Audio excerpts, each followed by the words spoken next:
2000 సంవత్సరాల క్రితం లేని ఇస్లాము ఈ రోజు సనాతన హిందూ ధర్మం మీద వెలిసిన భారతదేశంలో దేవాలయాల కంటే కూడా అత్యధిక ఆస్తులు సంపాదించింది.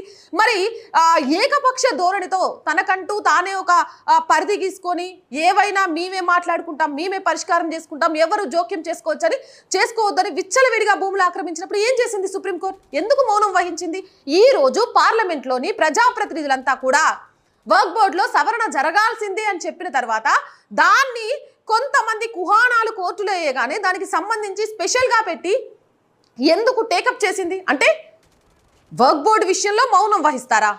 ఇది మత పక్షపాతం కాకపోతే ఏంటి? ఇది ఆయన సంధించిన రెండో ప్రశ్న. ఇక మూడో ప్రశ్న, హిందూ దేవాలయాలను నియంత్రిస్తున్న ప్రభుత్వం వారి ఆదాయాలు మదర్సాలు, హజ్ తీర్థయాత్రలకు, వర్క్ బోర్డులకు, ఇఫ్తార్ విందులకు, రుణాలకు ఉపయోగపడుతుంది. కానీ హిందూ మత కార్యకలాపాలు ఆంక్షలు ఎదుర్కొంటున్నాయి. హిందూ హక్కులకు సంబంధించిన పిటిషన్